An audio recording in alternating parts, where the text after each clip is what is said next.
What is the oldest language?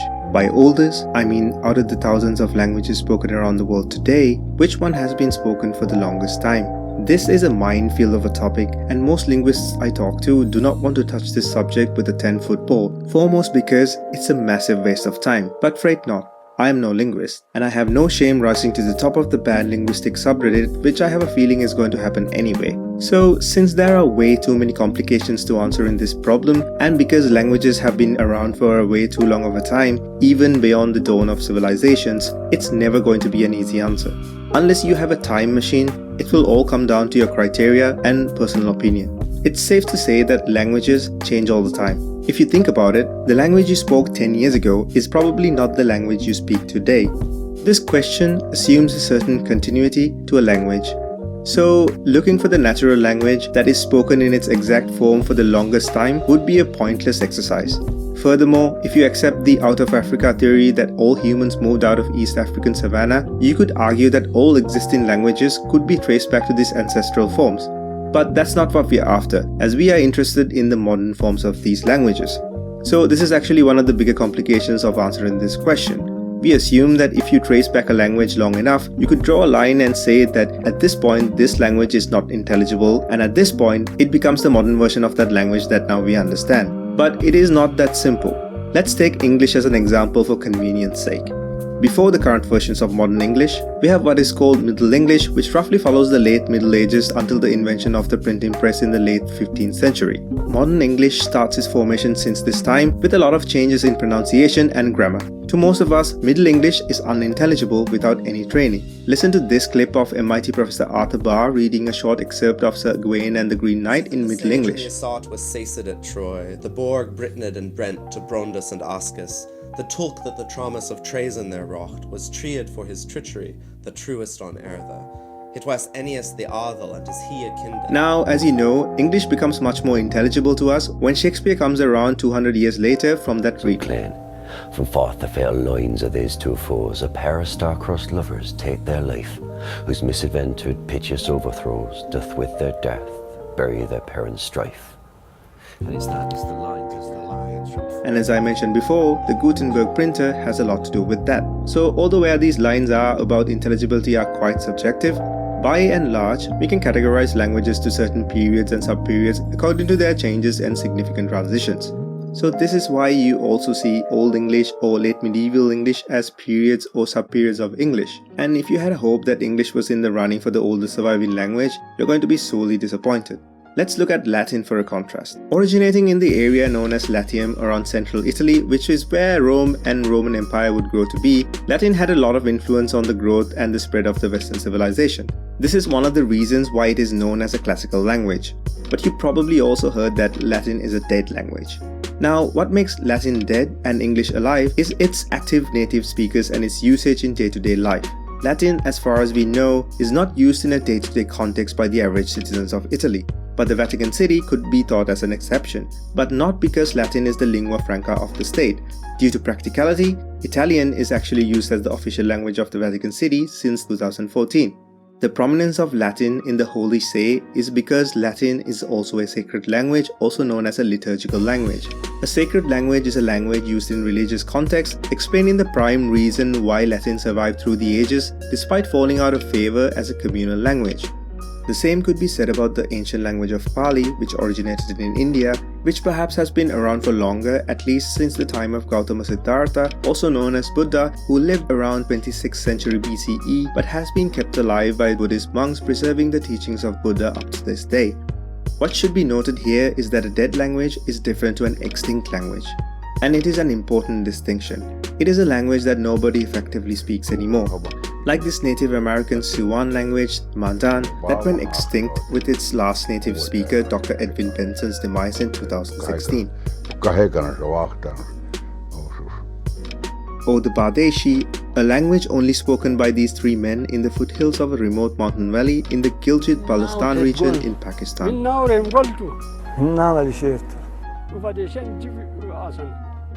As you would have guessed, Badeshi will become a dead language after these three speakers, as in each example there won't be any active speakers or written usage of that language, making it extinct as opposed to a dead language.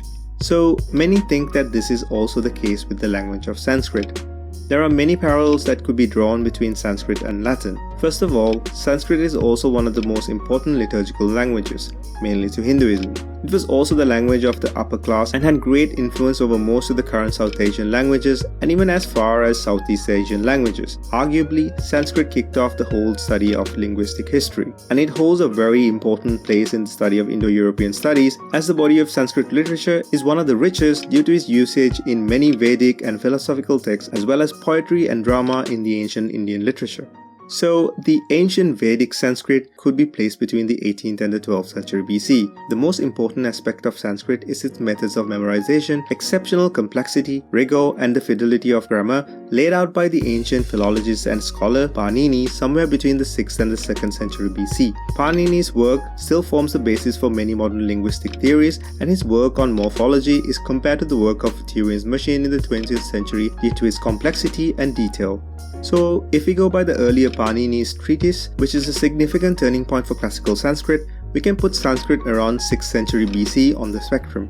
Now, of course, the so-called common period of Sanskrit, albeit being slightly different, does not change much due to the rigorous work by Panini, which is only a little help answering our question. But this is where things get a bit interesting or complicated. If Sanskrit is a dead language, why am I wasting your time with it, right?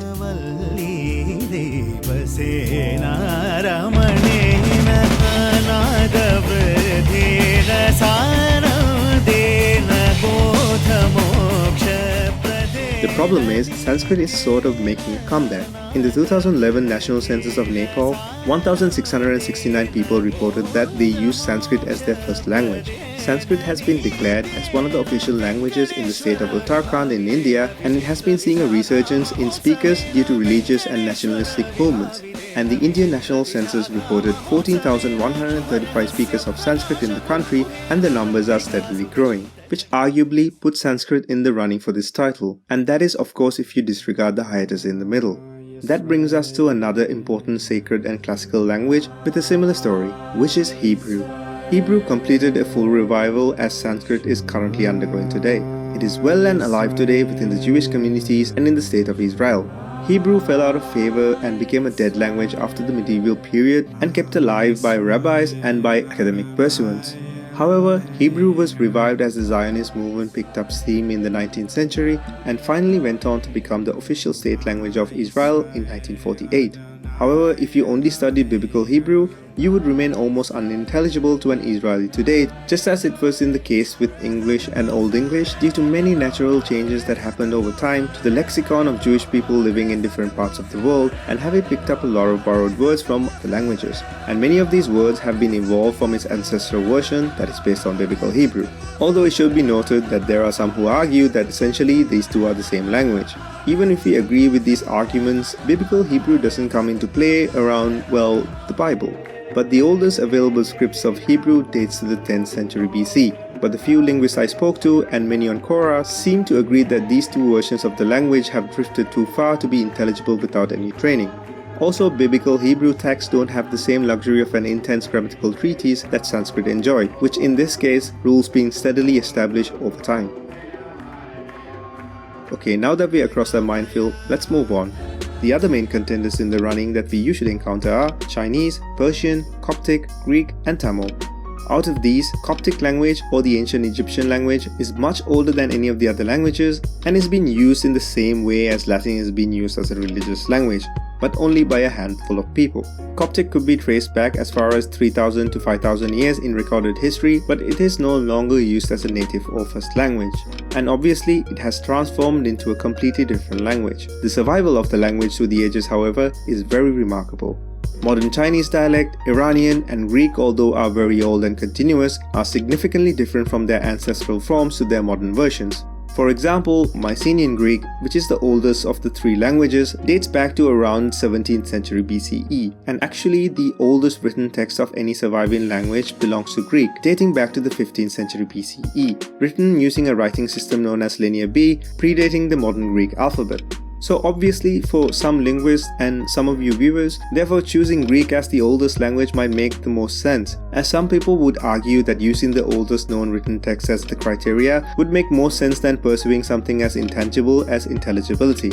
Going by that rule, no other language even comes close to Greek, with Pali Prakrit text appearing in Buddhist Asoka pillars in 3rd century BC, Dravidian literature, and the Dead Sea Scrolls roughly around the same time. This brings us to the last language in this list, which is Tamil. The case with Tamil is also unsurprisingly a bit murky, but no less interesting. Tamil is a Dravidian language of the Indian subcontinent. Unlike Sanskrit, which was developed by the migrating Indo-Europeans, Dravidians were indigenous people of the subcontinent. If you looked up this question online on forums, there's a heated debate among people about Tamil being the oldest continuous language. Since you already have a much better grasp on the context and criteria of other languages we spoke about, let's look at Tamil from those same lenses. Tamil is a living language. There is no doubt about that. It is one of the official languages of Singapore, Sri Lanka, and some southern states of India, respectively. Also, there are more than 70 million native speakers around the world with many dialects. The ancient Tamil literature known as Sangam literature can be traced back to the 3rd century BCE. But this is where things start to become debatable. First of all, Dravidian languages being indigenous to the subcontinent are definitely older than that. Although all the other languages we discuss are probably older than what we mentioned, Tamil throws in one more complication. One of the cradles of human civilization, the Indus Valley Civilization, is often argued to be a Dravidian society. Indus Valley Civilization can be traced back to at least 3300 BCE. Now, this is where all the arguments center around. Tamil being a Dravidian language, perhaps could be continuously traced back to this time, if in fact the Indus Valley Civilization was definitely Dravidian, to which there is some strong evidence, but the problems we explored with Middle English and Modern English does not exclude the Tamil language. In fact, many other southern Indian languages, such as Malayalam, also evolved from the same Proto-Dravidian language. And sure enough, the Sangam literature will not be mutually intelligible to the average Tamil speaker today. The language has also gone through a lot of Sanskritization, borrowing vocabulary, grammar, and literary style from Sanskrit, although resisting it more than other languages in the subcontinent. So, I wish if there was a straightforward answer to this question, but the simple fact is that there isn't. And I should warn my viewers and accept the fact that most of the information I've given here are debated by academics. So, this video might not stand up to scrutiny in the future. And I'm pretty sure that there are errors and facts I missed. Please note them down with any other information you want to add on the comment section and let me and others know. I'll see you next time.